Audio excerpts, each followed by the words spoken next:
नमस्ते, मी यल्लाप्पा हनुमंत पवार, प्रभाग 13 मधून राष्ट्रवादी काँग्रेस पक्षाकडून मी उमेदवारी करतोय.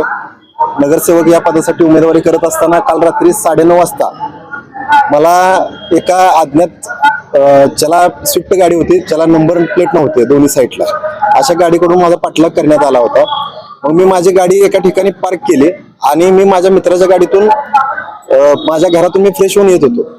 तर साधारणतः 9:30 वाजता मला स्विफ्ट गाडी आणि एक 2003 नंबर असलेली एक ऍक्टिवा स्कूटी होती.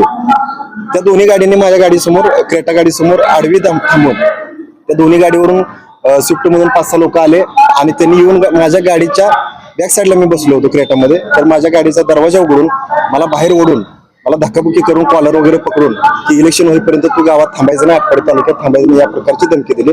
नाहीतर 2 दिवसामध्ये तुझा कार्यक्रम करतो, हातपाय काढतो, ह्या प्रकारची भाषा केली. त्यानंतर पुन्हा तुम्ही काही तक्रार वगैरे केली का? मी तक्रार केलेली नाही, कारण सध्या त्यात जास्त वेळ घालवण्यात मजा नाही असं मला वाटतं.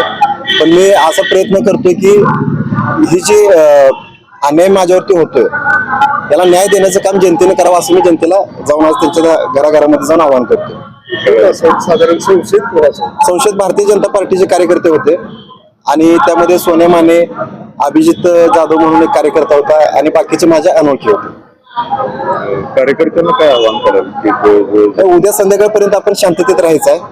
कोणी जरी धक्काबुक्की केली, काही जरी केलं तर आपण त्याच्याकडे जास्त लक्ष न देता संयमाने राहून आपण जास्तीत जास्त मतदान करून आपल्या राष्ट्रवादी पक्षाचे जेवढे म्हणजे 3-4 जे उमेदवार आहेत त्यांना विजय करण्याचं आपण काम करायला पाहिजे. आपल्यावरती जी घडलेली जी घटना आहे,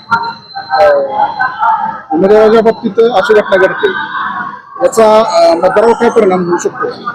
मतदारांनी याचा विचार करायचा आहे, कारण मतदार आज जाऊन कोणाचं बटन दाबणार आहे हे उमेदवाराला माहित नसतं. पण मतदार ज्यावेळी आज जातो त्यावेळी हा विचार नक्की करेल की बाबा एखादा उमेदवार सुरक्षित नाही तर त्या ठिकाणी आम्ही कसं सुरक्षित आहे, मतदार कसं सुरक्षित आहे.